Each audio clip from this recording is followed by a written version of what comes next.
Bom, vamos hoje começar no livro O Homem Integral, uma nova temática que é ter e ser. Vamos ver aqui a introdução do nosso estudo do livro Vinha de Luz, capítulo 177. Não te prendas excessivamente às dificuldades do dia de ontem, nem te inquietes demasiado pelos prováveis obstáculos de amanhã. Vive e age bem no dia de hoje. Equilibra-te e vencerás. Capítulo 177 do livro Vinha de Luz. Vamos fazer aqui alguns comentários, de modo a que a gente possa envolver-se mais com o pensamento que Emmanuel nos traz. Quando ele fala de não te prendas excessivamente às dificuldades do dia de ontem, ele se refere até de uma forma enfática ao fato que é bastante comum nos dias em que nós vivemos, que é o excesso de ansiedade, o excesso de estresse e tudo aquilo que faz com que a pessoa se desloque para qualquer lugar, menos para o dia que ela está vivendo. E isso a gente sabe que ao longo do tempo se torna, inclusive, gerador de certo campo de desequilíbrios emocionais, psíquicos, e que fomentam a debilidade, inclusive, orgânica nossa. É claro que aconselhar e até mesmo conversar sobre isso é muito fácil. A questão toda é nós estarmos nos habilitando a perceber e interferir nesse hábito que, para as pessoas que têm uma maneira de encarar a vida materialista, é natural, mas para nós já não é. Não obstante, a gente sofre muito impacto magnético e vibratório das pessoas com as quais nós convivemos. E normalmente a maioria delas estão conectadas com o materialismo, com o imediatismo. Estão ansiosas dentro de si. Querem viver apressadamente porque lá dentro há um temor inconsciente, mas muito real, de morte. É isso que leva ao estresse e à ansiedade. A pessoa se vê tão na iminência de a qualquer momento ela, para nós, desencarnar, mas para a maioria acabar a experiência de vida. E aí querem viver muito, e aí gera todo um processo de ansiedade, de estresse, quer no trabalho, quer na vida familiar, porque na verdade a pessoa que está dentro desse clima de iminência de morte, ela não vive bem em lugar nenhum. Ela não está bem em lugar nenhum. Porque ela sempre está naquele nível de ansiedade de querer viver mais do que o momento presente pode lhe oferecer. Mas voltemos aqui ainda ao texto, quando ele diz: nem te inquietes demasiado pelos prováveis obstáculos de amanhã. Vive e age bem no dia de hoje, equilibra-te e vencerás. A questão também tem a ver, inclusive, com aquela passagem bíblica muito conhecida de nós, quando Jesus deu a recomendação de não vos preocupeis com o dia de amanhã. A cada dia basta o seu mal. No sentido exato e espiritual pleno, de que quando a pessoa está vitimada pela ansiedade ou pelas preocupações, ela nem consegue resolver bem as questões e problemas que ela traz do passado, como ainda cria problemas no presente. Aliás, nós podemos dizer que é assim que está, ou é assim que caminha a humanidade, de uma forma bem genérica. Mas então, finalizando esses comentários, sobretudo fazendo um aponto com esse estudo nosso de Joana de Ângeles, nós somos convidados a usar de instrumentos e de possibilidades para viver o dia presente da melhor forma possível. ao trabalharmos o despertamento da nossa consciência profunda, ao percebermos as exatas conexões que tem entre as possibilidades que a nossa reencarnação atual oferece e os desmanteiros do passado, que não vão ser resolvidos bagunçando o presente, como nós antes de estarmos nos conectando com a espiritualidade fazíamos facilmente, mas que agora nós temos possibilidades mais felizes, desde que as utilizemos e queiramos. E é justamente sobre isso que nós estaremos tratando também no nosso tema Ter e Ser, do livro O Homem Integral. Vamos agora para o primeiro slide. Aqueles que têm o livro, nós recomendamos muito que leiam em casa, sobretudo para suscitar perguntas ou dúvidas que a gente possa compartilhar durante o estudo. Então, Joana começa dizendo o seguinte: a psicologia sociológica do passado recomendava a posse como forma de segurança. A felicidade era medida em razão dos haveres acumulados, e a tranquilidade se apresentava como sendo a falta de preocupação em relação ao presente como ao futuro. Então, esse é o quadro que a psicologia sociológica do passado recomendava sobre a questão da posse como forma de segurança. E diríamos, e como está hoje a psicologia do presente? Aquela que ainda está distanciada dos valores espirituais plenos, ou seja, a maioria das grandes escolas, elas avançaram um pouco, mas esse pouco apenas estabelece contemporaneidade com os posicionamentos que a sociedade moderna tem apresentado. E a gente sabe que hoje, cada vez mais, mesmo nas grandes empresas, que só objetivam lucros e aumento de seus capitais, mas hoje em dia é muito recomendado, para vocês terem uma ideia, o trabalho voluntariado nos bancos e em diversas empresas.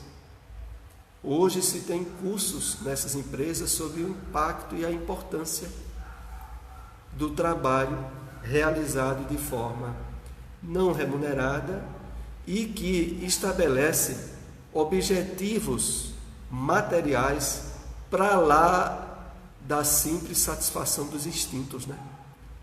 Porque o trabalho voluntariado, ele, de certa maneira, é um adestramento de habilitação à busca de valores espirituais, porque a pessoa está envolvendo-se no compromisso, num certo gasto de tempo e de energias, em prol de outras pessoas, sem haver reposição material disso. Hoje nós vivemos essa realidade, inclusive no Brasil.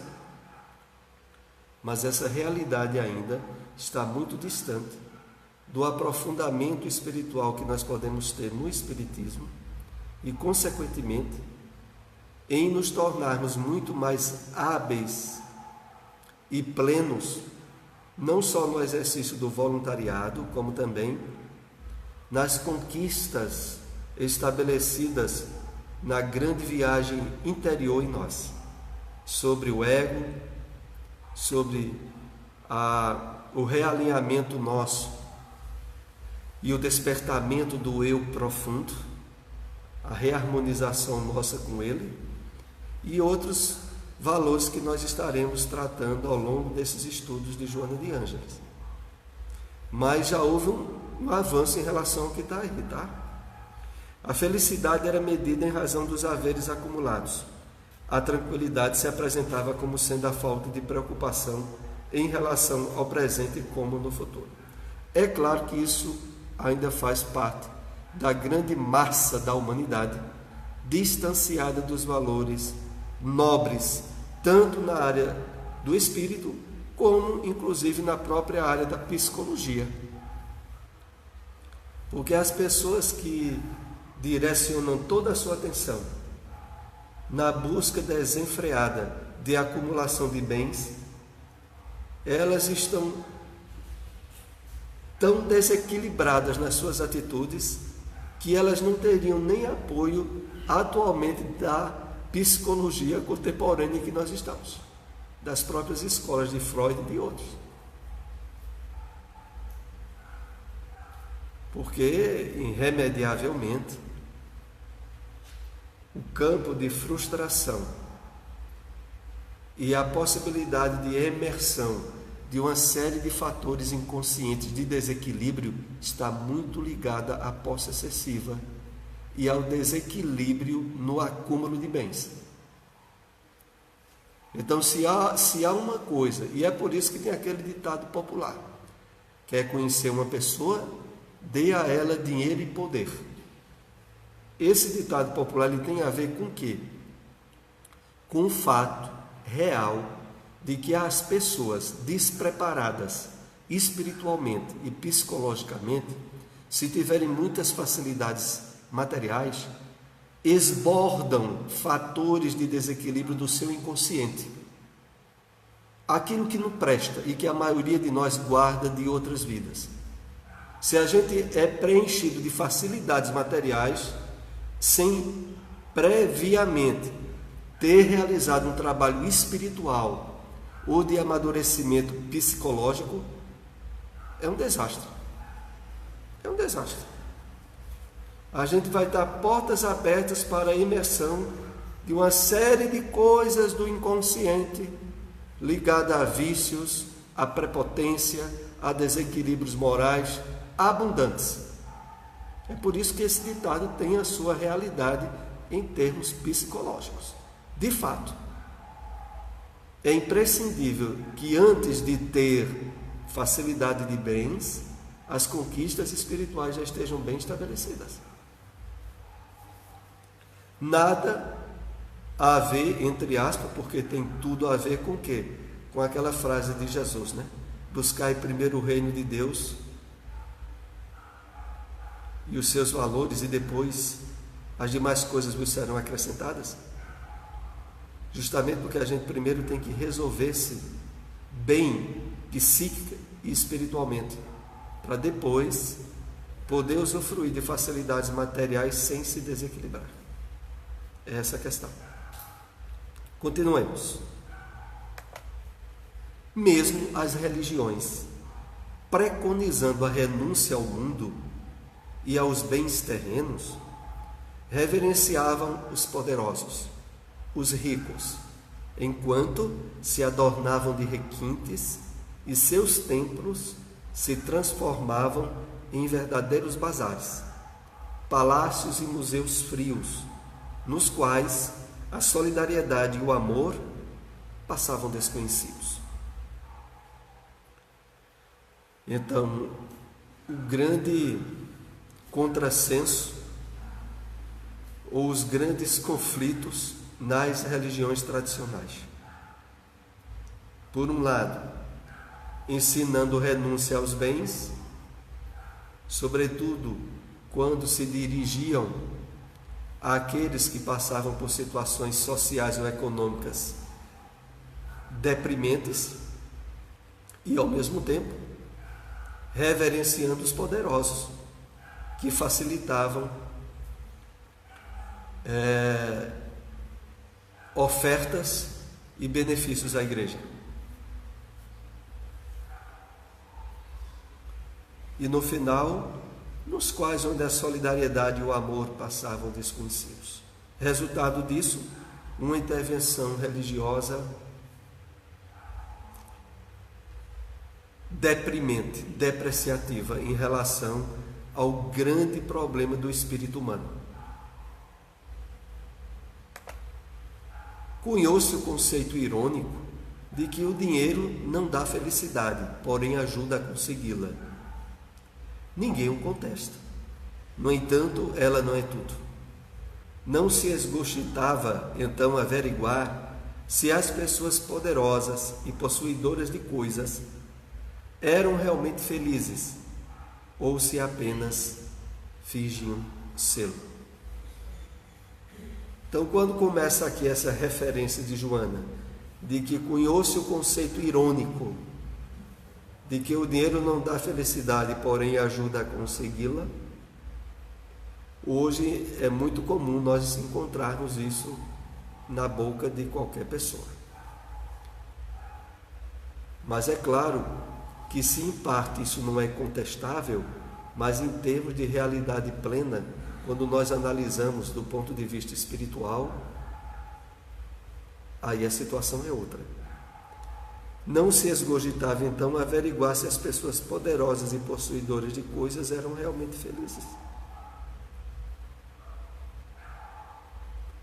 Porque às vezes há pessoas que inclusive anexam o conjunto de dados que para elas aparentemente dariam felicidade, que é juventude, saúde e dinheiro. Dinheiro muito. Que associado à juventude e à saúde seriam os sinônimos absolutos de felicidade. Só que a gente sabe pela realidade da vida que não é assim. Porque nós sempre temos notícias, infelizmente, dolorosas, de jovens, de famílias ricas, com muito dinheiro, com muita saúde física e se suicidando.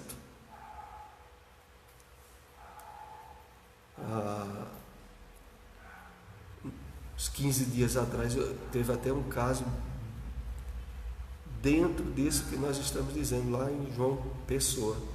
Mandaram até para grupos espíritas de prece e vibração. Ou seja, não é essa historiazinha de ter dinheiro, ter juventude e saúde que dá felicidade, não. Porque há muita gente tendo isso e vivendo conflitos existenciais dolorosos e se sentindo muito infeliz. Então isso, como Joana coloca, é um conceito irônico. É um conceito popular irônico. Pois não. Usa aí o microfone.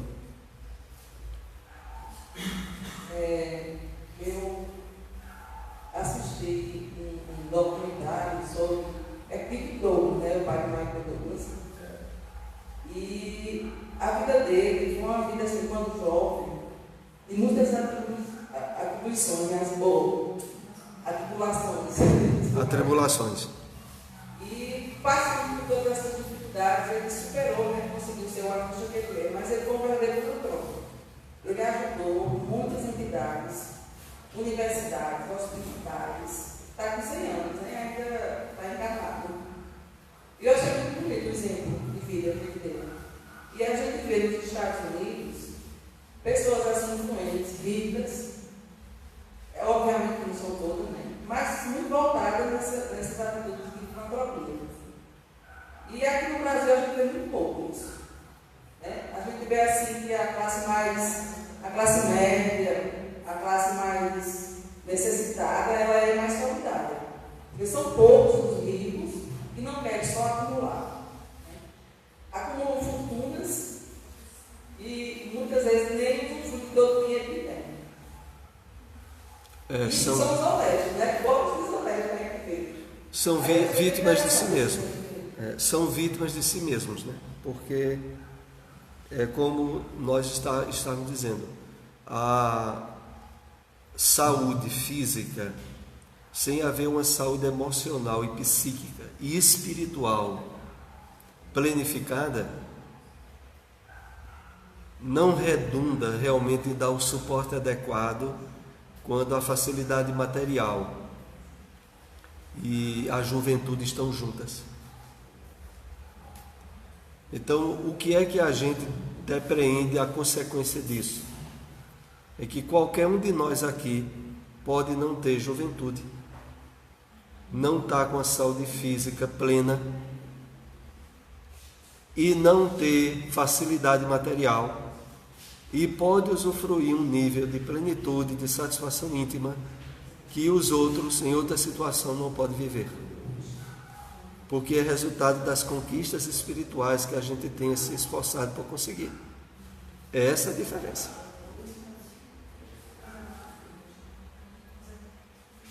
No final desse slide aqui, quando disse, não se esgotava, né, não se procurava avaliar, então, se as pessoas poderosas e possuidoras de coisas eram realmente felizes, ou se apenas fingiam sê-lo, o que a gente sabe que normalmente fingem.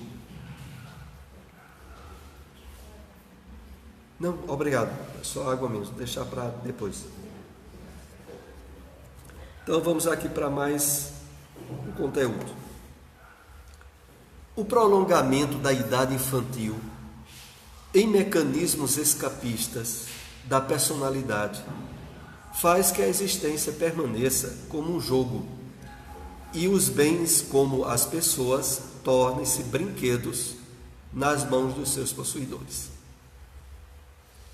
Isso é um fato bem atual e constante, inclusive, nos relacionamentos afetivos fugazes, tão comuns, aonde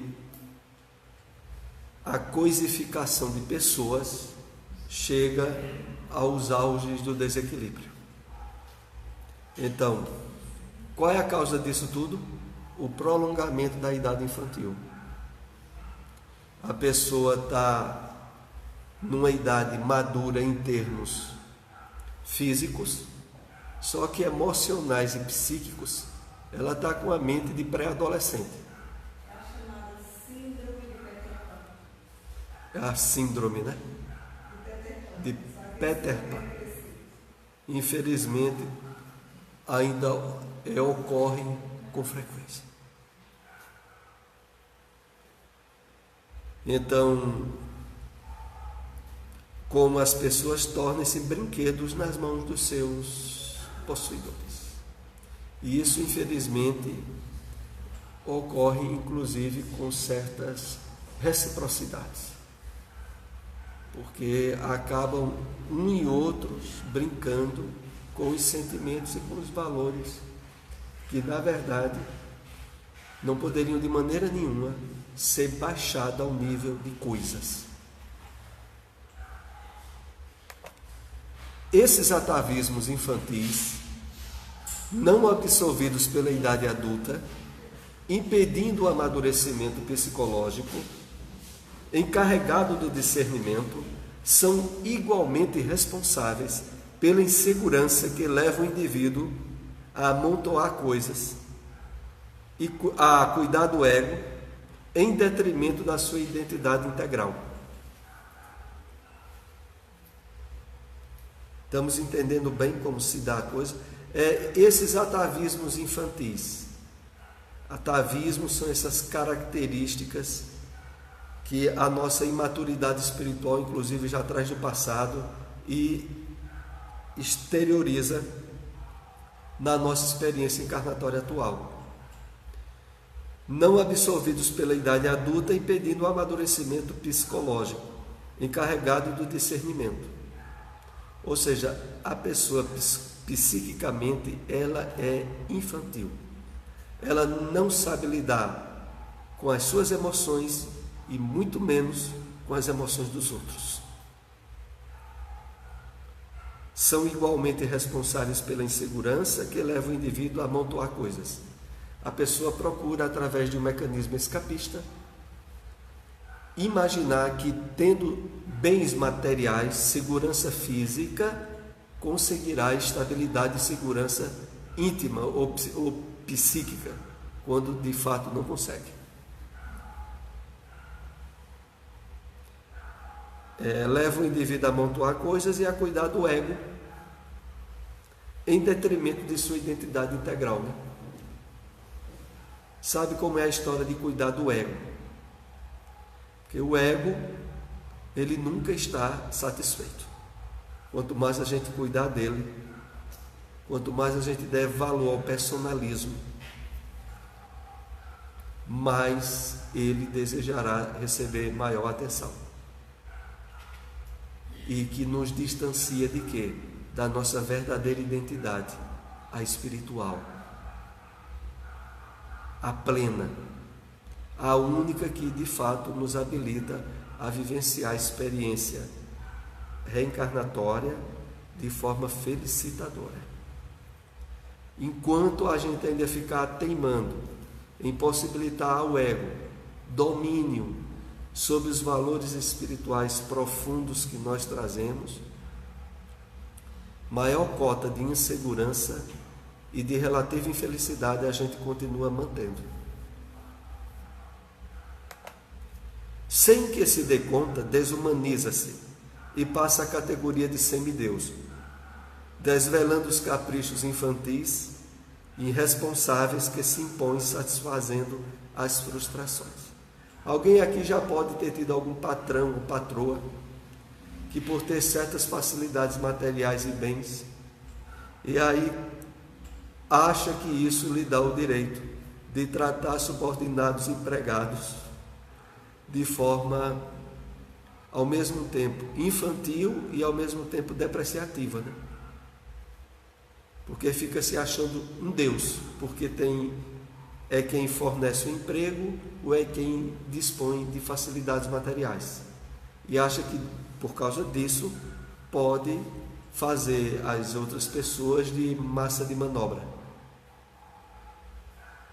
E às vezes nem precisa ser dono do estabelecimento. Às vezes uma pessoa que tem um carro um pouquinho acima do seu, ele tem 20 acima do dele. Já procura. Ele já tem uma atitude assim. É o resultado de quê? De infância psicológica que ainda não foi superada. E essas pessoas, sem exceção, em termos de felicidade, de harmonia íntima verdadeira, não tem mesmo. Vivem se enganando a si mesmas pela ilusão da posse e nutrindo níveis de conflitos e de infelicidades pessoais que só elas mesmas é que sabem a intensidade disso. Claro que quem convive com essas pessoas, se não estiver fortalecido espiritualmente, se não estiver amadurecido psicologicamente, sofre todo o impacto. Se desequilibra, entra em frustrações grandes, às vezes até em brigas que podem se tornar até físicas. Porque aí é uma infantilidade se batendo com a outra. Agora, só interrompendo você um minuto. Eu vi uma reportagem, tem que falar eu vi uma reportagem sobre a Nicarágua, não foi breve, depois vou ler com cuidado, sobre Cuba. Como é o sistema de Cuba, como a população sofre. E de Nicarágua, Ortega, ele lutou contra o ditador, né? E, no entanto, ele hoje é um ditador. Quer dizer, tudo aquilo que ele lutou contra, o fez ditador hoje. Quer dizer, ele oprime a população, ele é responsável por várias mortes, por coisas desumanas, né? Quer dizer, assim, foi feito depois de uma análise, eu assisti outro programa do Carnal, que eu gosto muito, assisti muitas colocações dele, e ele falava sobre isso, né? Que é como se fosse uma compensação inconsciente daquele indivíduo, agir daquela forma. Quer dizer, ele sofreu todas as sequelas, mas ele não se melhorou, ele não procurou dar o melhor dele. No entanto, ele se tornou outro ditador. Eu achei interessante a colocação do canal, porque foi uma coisa que casou bem com a atitude que eu vi, né? Desse ditador da Nicarágua. E isso é uma verdade. Também para observar. Eu achei, assim, um aprendizado, né? Então, sem que se dê conta, desumaniza-se e passa à categoria de semideus, desvelando os caprichos infantis e irresponsáveis que se impõem satisfazendo as frustrações. Então aqui nós pelo menos vamos percebendo ao longo desse estudo sobre ter e ser que todas as possibilidades reais de plenitude, de satisfação e de felicidade, todos nós possuímos. A questão é nos habilitarmos a ter consciência dos instrumentos para usufruir isso. Esse estudo aqui visa justamente isso, nos ajudar a conscientizar-nos dos instrumentos que nós já temos em mãos para viver um nível de satisfação, de plenitude e de felicidade que tem tudo a ver com ser, com consciência desperta e não com as ilusões da posse. O amadurecimento psicológico equipa o homem de resistências contra os fatores negativos da existência, as ciladas do relacionamento social, as dificuldades do cotidiano. Aqui é oferecida uma série de pontos para nós compartilharmos. Vejam só. O que é, em termos de psicologia, que Joana de Ângeles nos traz, o amadurecimento psicológico? Que vai um pouco mais além do amadurecimento psicológico só em termos humanos, na psicologia convencional. Aqui a gente vai um pouco mais além, sobretudo devido à questão da imortalidade da alma e da reencarnação. Equipa o homem de resistência contra os fatores negativos. Como é isso? É porque, de fato, se a princípio o conhecimento da reencarnação, da imortalidade da alma, as provas que hoje nós temos abundantemente, desde as experiências de EQM, as experiências de quase morte, há todo um grupo de provas e fenômenos de que a vida espiritual é um fato.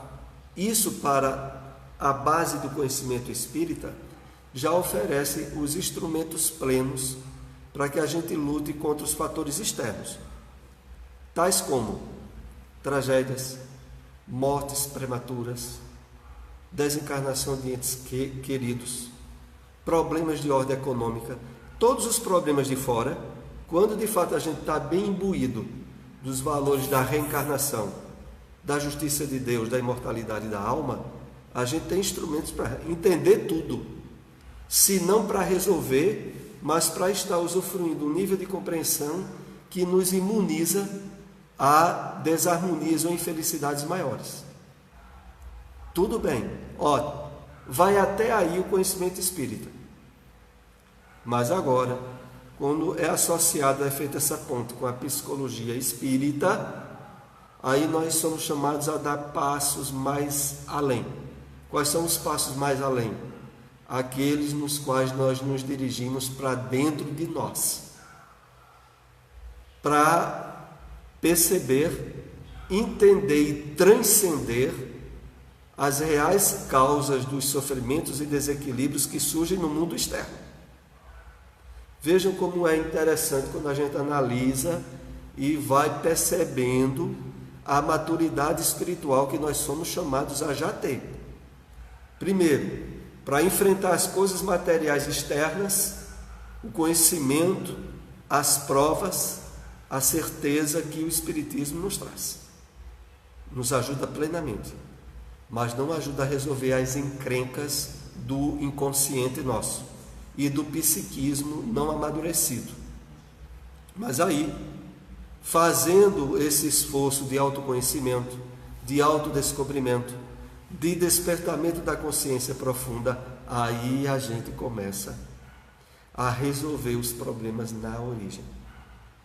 Resolvendo na origem no sentido de que nos é fornecido os meios de transcender isso. Um dos próximos estudos que a gente vai ter vai ser sobre o observador, o observado, a observação. Que é essa perspectiva que nós agora já podemos até em parte trabalhar, de afastar um pouco da persona ou da personalidade que estamos nos apresentando na atual encarnação e poder, à luz da meditação e da transcendência, analisar nós mesmos. analisar o personalismo, o psiquismo, as identificações de valores que nós temos e que não devem se confundir com o nosso eu profundo. Então existe dentro de nós essa perspectiva que vai sendo trabalhada. Na medida que essa perspectiva ela é amadurecida, a gente está sendo convidado àquilo que no Oriente é chamado de iluminação. Perceber a ilusão de tudo, inclusive das identificações psíquicas, mentais, emocionais e outras que temporariamente nós estamos tendo e que não representa a essência da vida em si mesma. É a isso que nós somos conduzidos. E nesse ponto está tudo resolvido. O que é que faltará a gente resolver? Porque a gente começa a poder, como se poderia dizer assim, em uma comparação simbólica e simples, a gente pode começar a ser assim, uma espécie de guia de nós mesmos, né? A gente passa a situação de observador desse ensejo de experiência encarnatória que nós estamos tendo, como é que nós estamos nos conduzindo ou nos deixando conduzir, e assumindo um nível em termos psíquicos de maturidade, de domínio, controle de domínio sobre o psiquismo. É aquilo que no livro O Problema do Ser, do Destino e da Dor, de Leon Denis, que é um livro que nós recomendamos muito a leitura, ele fala sobre o grau mais alto da conquista evolutiva nossa. Qual é? A conquista e o domínio do pensamento. Conseguido isso, tudo resolvido. Tudo resolvido. Colocado lá por Leon Denis. E esse livro, O Problema do Ser, do Destino e da Dor, é uma das obras, aliás, porque todas as obras de Leon Denis são escritas quase que numa espécie de prosa poética.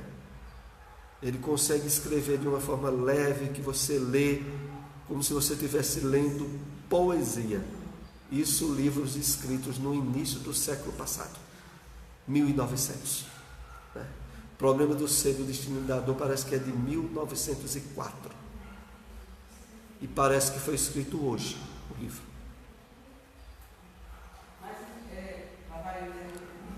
Pois não. À vontade, à vontade.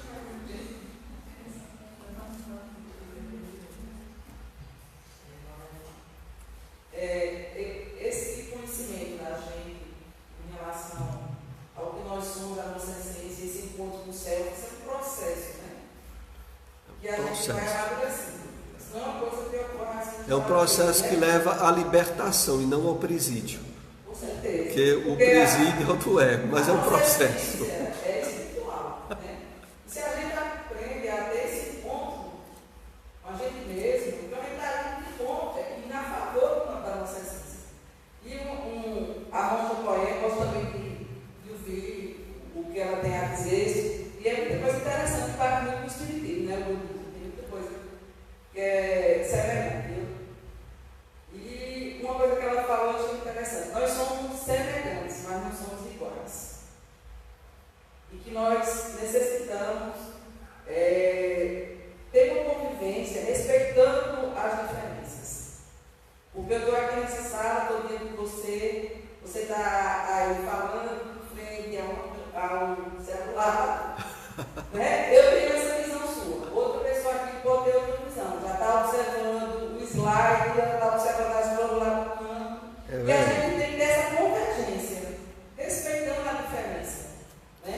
E é isso que eu acho que a gente precisa ter para viver de uma forma mais equilibrada com os nossos semelhantes, né? Esse respeito pelo que você pensa, mas eu não penso exatamente como você, eu penso diferente, mas a gente pode convergir no ponto comum, né? É justamente esse tema que é o tema que vem em seguida: a observação, o observador e o observado. É um assunto que vem em seguida a esse que nós estamos vendo hoje. E aqui no final, quando diz contra os fatores negativos da existência, as ciladas do relacionamento social, as dificuldades cotidianas. Como são essas ciladas do relacionamento social? São aquelas onde muitas vezes uma pessoa envolve-se afetivamente com outra, num clima de absoluta segurança e reciprocidade, e de repente é alvo de um abandono. Eis o problema. É preciso nessas horas o trabalho desse amadurecimento psicológico, para que a pessoa não seja sufocada pela situação. Sobretudo quando justamente naquela área é uma área delicada que a pessoa trouxe do passado. Há pessoas que, por exemplo, quando enfrentam uma situação de prova assim grande, justamente naquela área que ela é frágil, ela pira.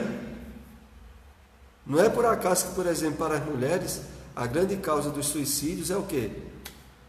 As traições e desuniões afetivas. E qual é o resultado daquilo? Chegou um momento de prova, de teste, e a pessoa não deu conta. É claro que pela magnificência, pela misericórdia das leis divinas, ela tinha condições, ou era para ter, mas o uso do livre-arbítrio de forma indevida levou ela a sucumbir. Outros, por exemplo, são as provas econômicas, financeiras. Então, essa atinge mais os homens. Há homens que, por exemplo, usufruíram de uma facilidade econômica e financeira durante muito tempo e, de repente, quando se sentem tomados de tudo, por uma tragédia ou alguma coisa assim, não dão conta. Porque justamente era a área delicada que ele trazia do passado para trabalhar. E ia chegar o momento da prova. Mas aí o mau uso do livre-arbítrio levou às fugas absurdas. Então, amadurecendo psicologicamente, nós estaremos fortes para enfrentar tudo, com êxito. Essa a questão. Sim. A gente passa por provas, aí a gente vai se fortalecendo, né? Quando você está fortalecendo, aí já vem mais provas, mais na frente, porque você já passou por aquela. Porque a gente precisa ser provado para ver até onde verdade. Vai, né? Conforme Emmanuel diz, depois de um problema aguardar outros, né? Emmanuel não diz assim, depois de um problema aguardar outros? A pessoa está... A questão toda, e graças a Deus a gente está aprendendo a resolver isso, é que a felicidade, o bem-estar, a plenitude nossa não pode depender de a gente estar tendo uma vida com problemas ou sem problemas. A gente, justamente nessa área onde o espiritismo e a psicologia espírita mais nos preparam, é de que para você se sentir bem não significa que você não está tendo problemas. Você pode até estar doente fisicamente e se sentindo muito bem intimamente. Do mesmo modo como acontece o contrário. A pessoa está muito saudável fisicamente, interiormente ela está podre. O que é que se pode fazer? Parar de estar dando valor à ilusão. Pois não, Roseli? Ontem e hoje nós lemos uma mensagem de Emmanuel que ele diz assim: do que você está doente? Eu acho que a gente precisa descobrir qual é a doença que habita em nossos corações, em nossos filhos. Porque muitas vezes o ego está embevecido de inveja. Por exemplo, às vezes nós temos um colega, eu mesmo assim, no meu ambiente de trabalho, tive algumas oportunidades de passar de uma costureira para um auxiliar ou para tomar conta de uma sessão e desistir, porque em meio às outras colegas, criou-se uma coroa, acho que era. Então, vem aquela infelicidade e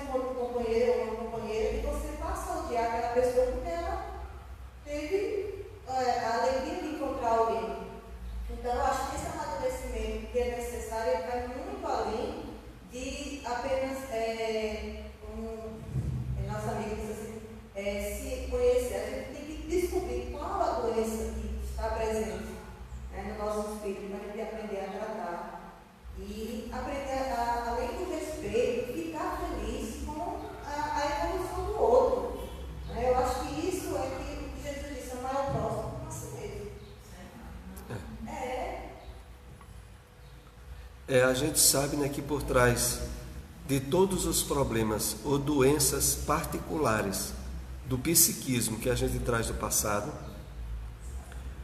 todos eles, todas elas estão estruturadas no ego em desequilíbrio. O ego, que a gente diz como esse campo psíquico, constituído pelas experiências e valores dessa vida, associado aos valores e experiências de outras vidas, para as quais o espírito ainda não aprendeu a lidar e transcender.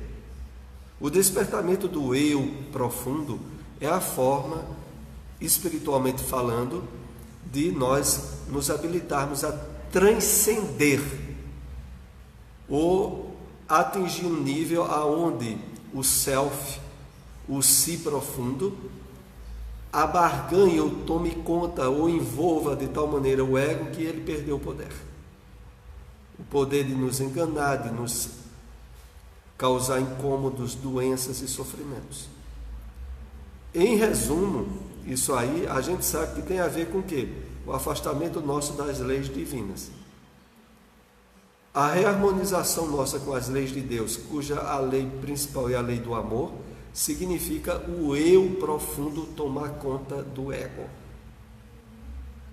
Pois não, Clécia?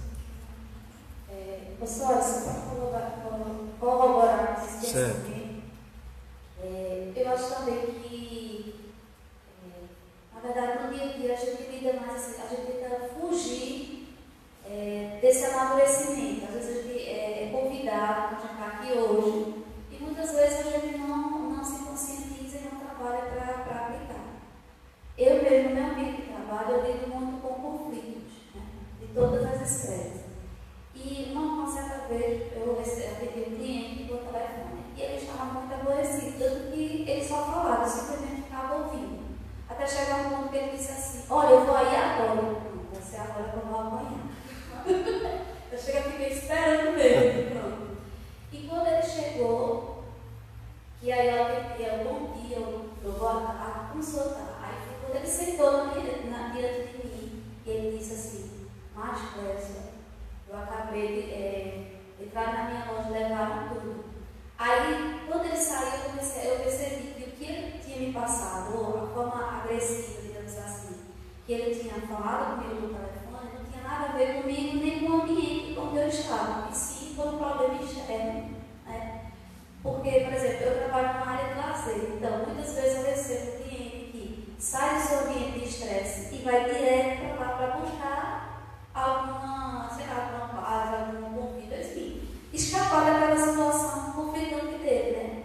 E aí isso eu começo a trabalhar também junto aos outros funcionários para que a gente não, digamos assim, não responda de imediato, né? A gente está mais para ouvir e aí a gente passa a entender. Então eu acho que no dia a dia da gente é isso, assim, a gente é chamado a ter esse amadurecimento e por a gente estar aqui hoje, né? Digamos assim, buscando e tendo esse entendimento, aí para hoje, para a gente fica até mais fácil a gente ter que lidar com isso, porque a gente tem um conhecimento, né? E a partir do momento que você adquire o conhecimento, a prática, aí está com você. Então você aplica ou não, mas aí provavelmente você está tendo, diante de uma grande massa, o diferencial é enorme.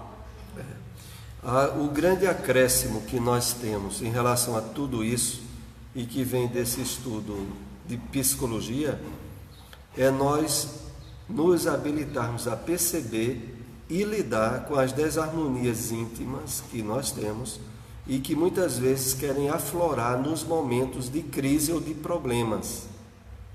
Então, é aquilo que faculta com que, mesmo em uma situação crítica, de um acidente ou de algo totalmente inesperado, a gente abra ensejo a dar uma rápida reflexão e possibilitar que, em termos espirituais, a gente não se envolva com o clima de desarmonia que se estabeleceu fora. A gente conseguir ter aquele clique, dizer: opa, isso aqui não vai me envolver. E aí, realmente, até outra vez ligado ao tema que nós iremos ter depois, em vez de estar se sentindo vítima da circunstância, passar a ser observador e analisador dela. Aí é o ponto ideal que leva a gente a resolver muitos problemas de uma forma eficaz e harmoniosa. É uma coisa assim, eu na nossa perfeição, acho que só o mais espiritualizado que eu estou ontem, né? Não, aqui Aquele que ele sabe amar é o que mais precisa de amor. Que não entende tanto amor, mais precisa. Aí a gente se depara com situações assim, é uma pessoa do nada ela é agressiva com a gente, né? E a gente fica pelo nosso instinto. Se a gente for bem espiritualizado, a gente pode parar de respirar e não entrar nessa sintonia. Mas muitas vezes, se a gente não estiver preparado, a gente entra. Justamente a brecha que nos faz, a brecha ou a janela que nos possibilita despertar antes de se envolver, viu, Clênia?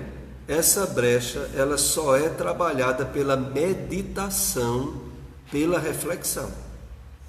A questão toda, e nisso aí, independente de sermos espíritas ou não, acaba a pessoa agindo por impulso ou envolvendo-se com o clima externo e tomando iniciativas que depois se arrepende.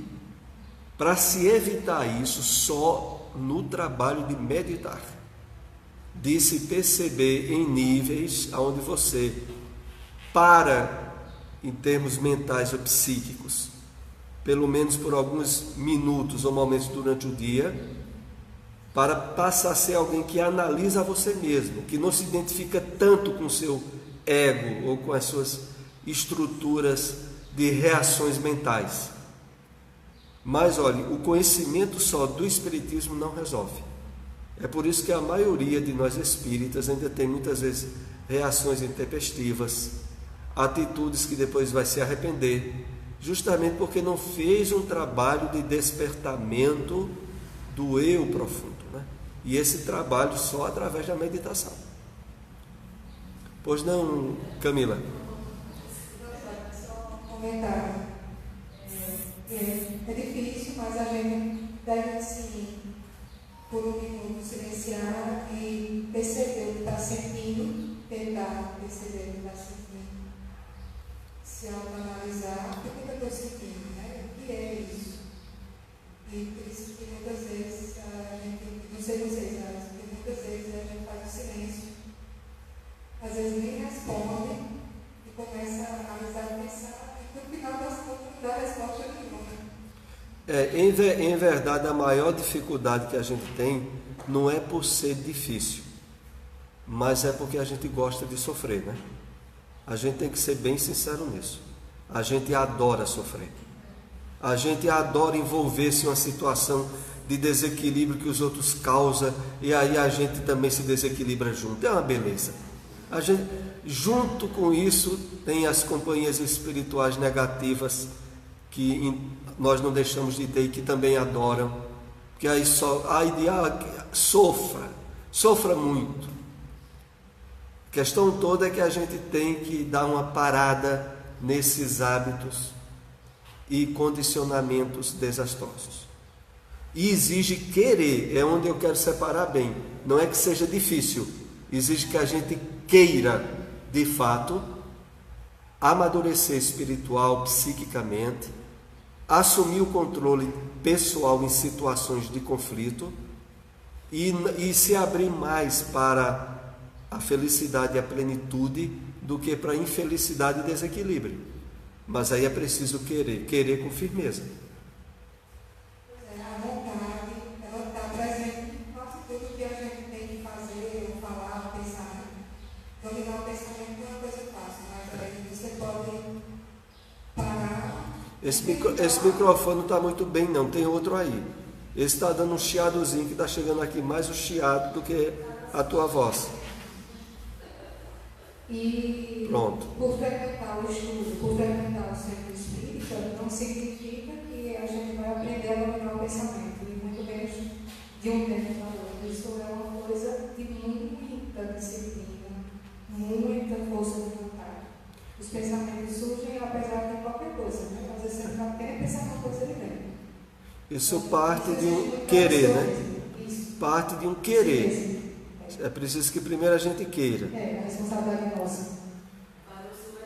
O Espiritismo, fazendo aqui um complemento, o Espiritismo, sobretudo na compreensão do Evangelho do Cristo, ele faz um trabalho que a gente pode dizer assim de lavagem mental.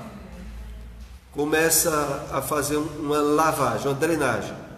Mas aí depois é preciso que com a vontade a gente queira implantar novos hábitos e condicionamentos. O Evangelho, o Espiritismo, vai dar uma limpeza nos hábitos e condicionamentos desastrosos que nós tínhamos antes. Vai dar uma limpeza. Agora a gente tem que estabelecer novos hábitos e novos condicionamentos. Vamos aqui para mais um slide. Importante desse modo é manter-se o equilíbrio entre ser e exteriorizar o que se é, sem conflito comportamental, eliminando os estados de tensão resultantes da insatisfação ou do comodismo, assim realizando-se interior e exteriormente. Vamos analisar aqui um pouco mais esse slide. Importante manter o equilíbrio entre o ser e o exteriorizar-se, o que se é, sem conflito comportamental. E a gente pode até dizer logo assim, mas não é fácil. Não é fácil. Principalmente quando, se por um lado muitas vezes não se sabe o que se é, se age de acordo com as circunstâncias e não de acordo com o nosso eu profundo. Esse é o grande problema.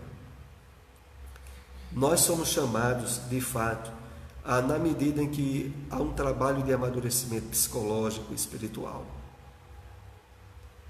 perceber e querer, através do uso determinado e permanente da vontade, estabelecer desde uma compreensão nova do mundo e da vida, a consequência que é a mudança do pensamento, dos sentimentos e das emoções em relação àquilo que antes nós tínhamos como metas e objetivos principais na vida. A gente, quando analisa direitinho a proposta que a espiritualidade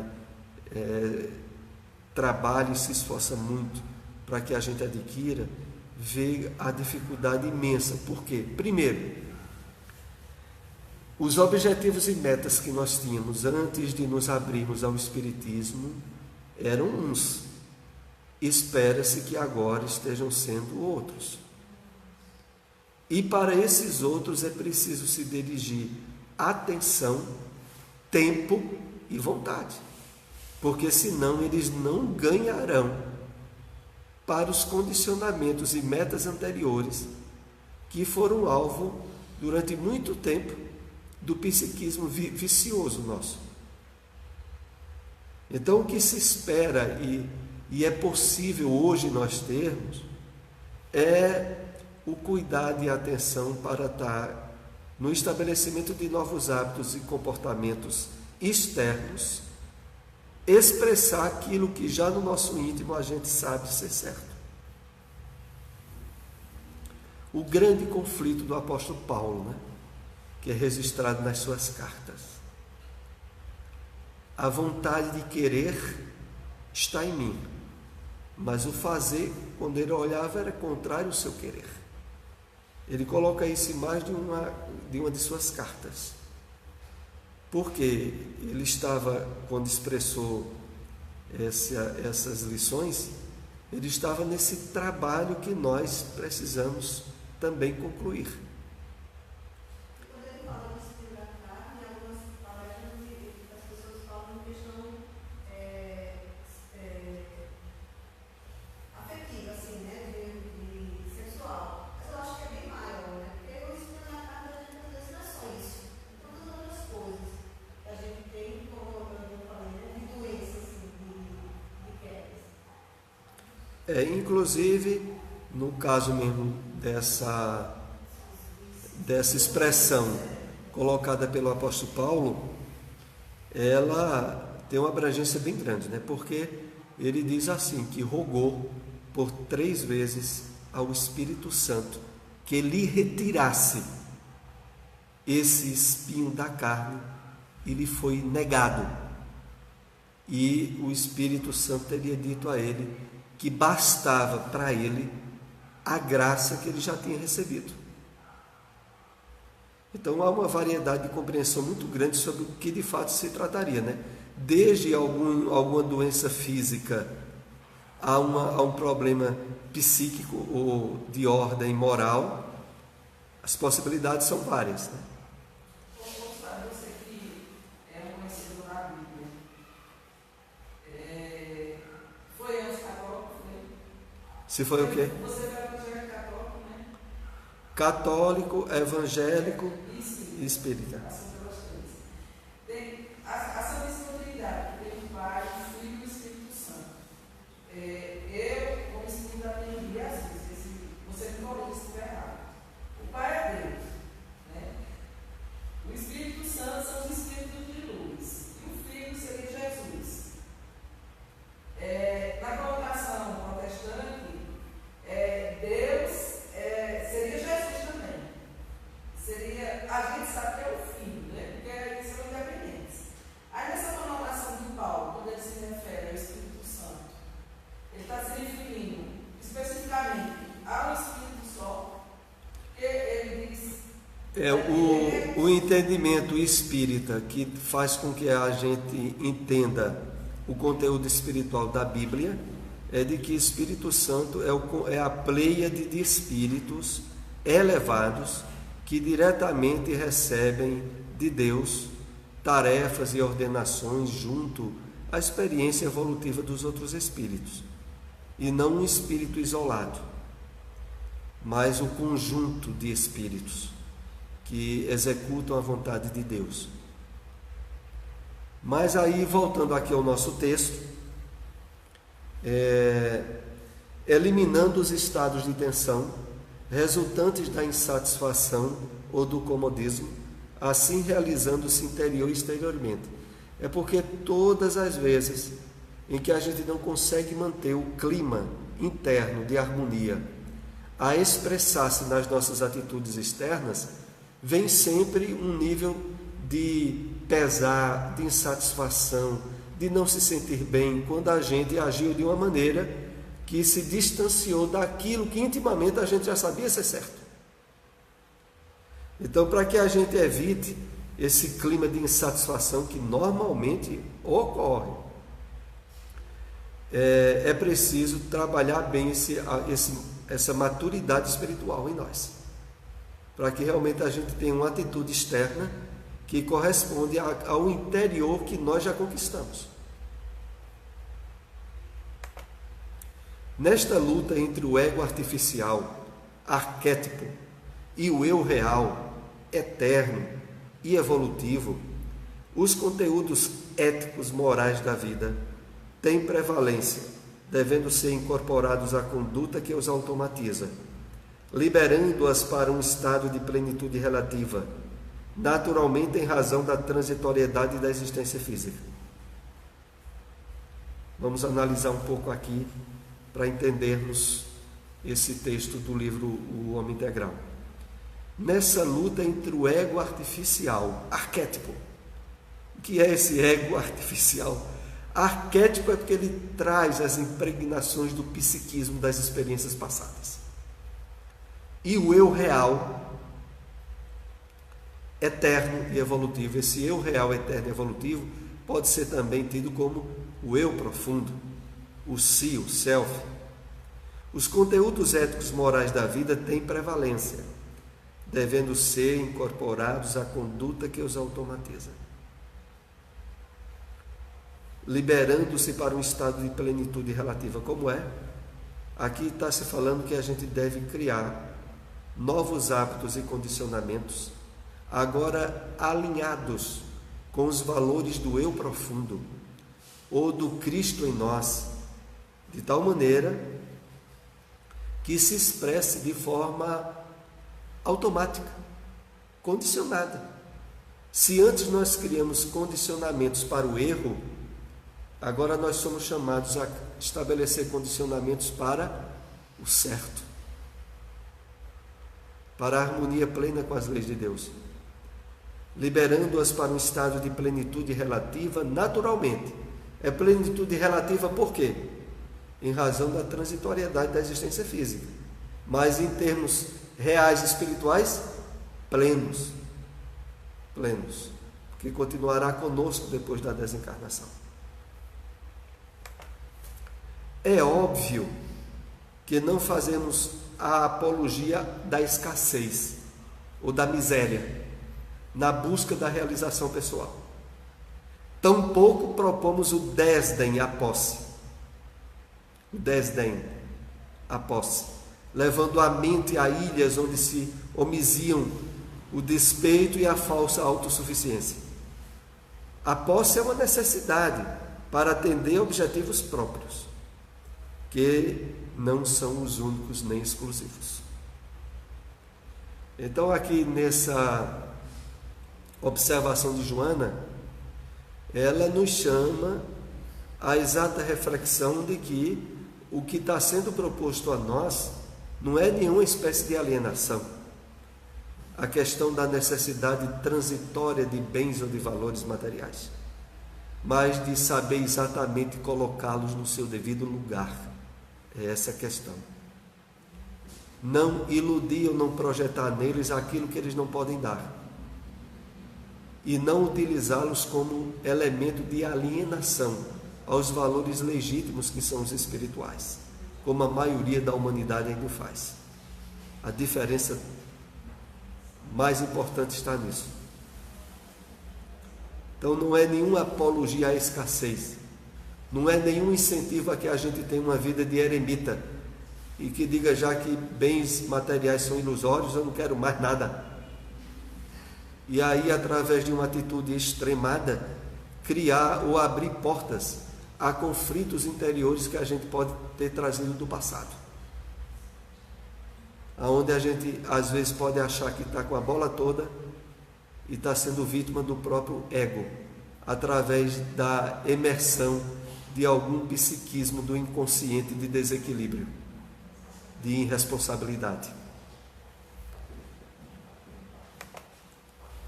Os recursos são para o homem utilizá-los, ao invés deste se lhes tornar servil, arrastado pelos famanazes dos interesses subalternos, que de auxiliares da pessoa de destaque passam à condição de controladores das circunstâncias, aprisionando nas suas hábeis manobras aquele que parece conduzi-las. Então, os recursos, os bens, os valores, são para o homem utilizá-los, ao invés deste se lhes tornar servil.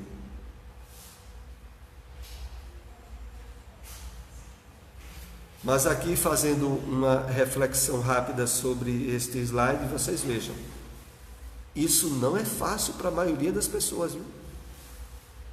Porque vocês já imaginaram o que neste mundo imediatista e materialista está na cabeça de valores das pessoas? Na cabeça delas, elas são um corpo. A vida é material. Os objetivos é o gozo e a satisfação dos instintos da forma máxima possível. E a realização que elas esperam da vida acaba no túmulo. Elas não pensam e não têm expectativa nenhuma de nada para lá da vida do corpo. É lógico que para essas pessoas, o psiquismo dela, os campos mentais, os valores que elas se nutrem, estão todos ligados às coisas materiais. Todos. E o que é que ocorre? Elas se tornam escravas deles e manipuladas por eles. Não é preciso ir muito longe de essas pessoas acharem que quem cultiva valores espirituais está alienado. Nós que estamos aqui usufruindo desse estudo, seríamos autênticos exemplos de pessoas alienadas, ou que estão procurando auto-enganar-se, já que para a cabeça dessas pessoas a vida é a matéria, mesmo que essa matéria nunca possa lhes dar satisfação plena nem felicidade estável, porque realmente não dá. Mas como elas limitam a possibilidade de satisfação na transitoriedade, o que fazer? Esperar que o tempo traduza para elas maturidade, né? Passarem a se incomodar com a repetição do engano e dizerem que não querem mais continuar se enganando. Possivelmente nós já andamos fazendo isso no passado. Vamos aqui para mais um slide.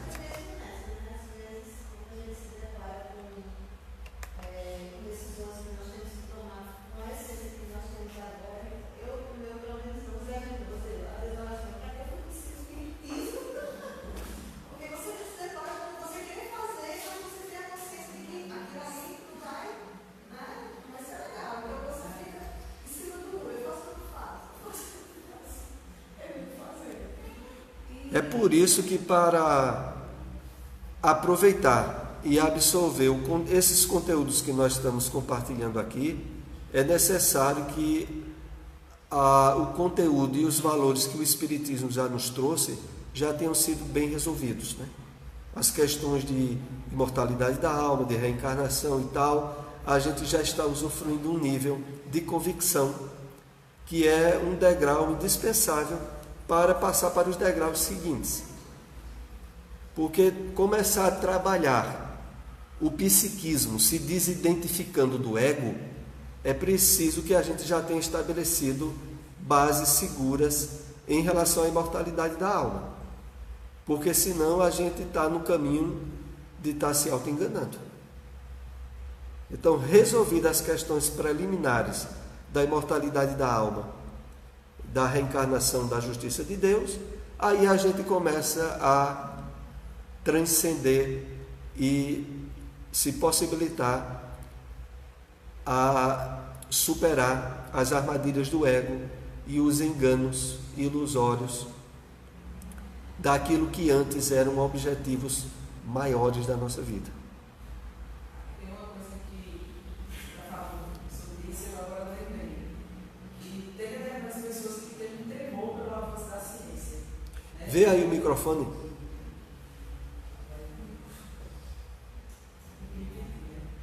Tem determinadas pessoas que têm um receio com o avanço da ciência.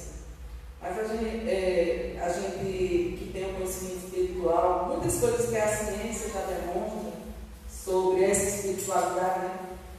Quanto mais ela avança, mais ela confirma a existência de Deus. A gente vê isso em Einstein, né? E esse outro eu fiz o inglês. Eu esqueci o nome dele. Hawkins, né? E também vê essa força maior que é divina, né? Então eu acho que é uma questão de tempo. Como a gente já está bem avançado nesse aspecto, a gente vai avançar muito mais e vai se confirmar essa espiritualidade, essa vida após, né? É verdade. A nossa existência. Então é uma questão só de aguardar. Para a grande maioria de nós, possivelmente a alavanca mais eficaz se chamou quebrar a cara, né? Depois que a gente quebra a cara com a série de expectativas e de ilusões que tinham em relação à vida material, e a gente vai se habilitando mais à valorização espiritual, né? É preciso que a gente se sinta suficientemente incomodado e diga, poxa, esse negócio eu não consigo resolver e já me felicitou demais. Eu vou tentar de outro modo. E o outro modo ser o modo espiritual. Vamos aqui continuar. Não é a posse que o envilece. Ela faculta-lhe o desabrochar dos valores inatos, a personalidade. E os recalques, os conflitos, em predominância assomam, prevalecendo-lhe no comportamento. Isso aqui é bem importante de a gente absorver bem. Não é a posse que o envilece, que o deprava, que o desonra. Que envelhecer é isso. Ela faculta-lhe o desabrochar dos valores inatos, a personalidade, os recalques, os conflitos em predominância, que assumam. Então aqui é a explicação daquilo que nós há pouco falávamos sobre quando se dá dinheiro e poder a alguém, é que a gente passa de fato a conhecer a pessoa. Mas é por causa de quê? A facilidade material e bens abrem brechas para valores do psiquismo do passado tomem a frente, e a pessoa, quando olha, passa a ser outra. E as pessoas dizem, mas fulano, hein? Foi só, né? Ter herdado ou ganhado tal prêmio, né? Agora vê, outra pessoa. Não é outra pessoa, é a mesma. Só que aquela facilidade material grande possibilitou o surgimento de fatores psíquicos negativos que ele tinha. Por isso que o espírita, né, é chamado a ter muito cuidado com jogos de loteria, né? E de ganhar muito dinheiro de uma vez, né? Porque se ele não tiver já trabalhado bem a maturidade psicológica e espiritual dele, vai ser um desastre. Vai ser um desastre. Basta, se a gente levar ainda em conta que a maioria dos espíritas são delinquentes reencarnados, pode-se ter uma ideia do tamanho da tragédia, né? Porque se para outros que não estão no espiritismo já é uma tragédia, imagine quando o espírita subitamente passa a ser portador de vasto patrimônio. É preciso que primeiramente tenha sido bem trabalhada a sua maturidade espiritual. Penúltimo slide. Eis aí a importância do amadurecimento psicológico do indivíduo, que ele proporciona os meios de gerir os recursos sem se lhe submeter aos impositivos. Está vendo? Aí é primeiro que a gente esteja bem trabalhado emocional, psicologicamente, espiritualmente, para não se tornar vítima de si mesmo, através de facilidades da posse ou de meios materiais abundantes que venham a surgir para nós. Quando se tem a sabedoria de administrar os valores de qualquer natureza a benefício da vida e da coletividade, não apenas se possui, sobretudo se é livre. A integridade e a segurança defluem do que se é, jamais do que se tem.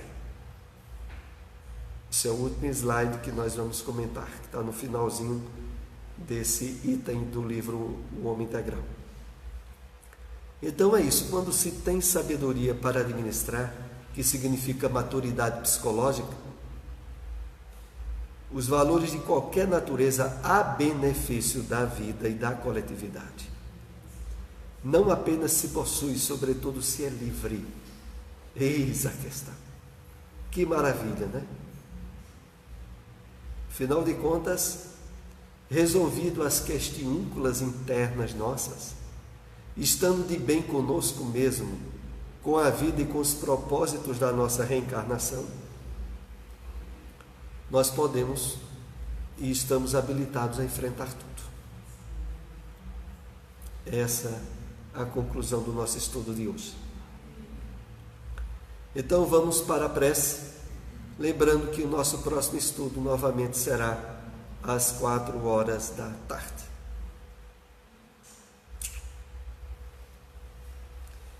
Vamos lá, vou pedir à nossa irmã Clécia para ser a intermediária da prece para nós.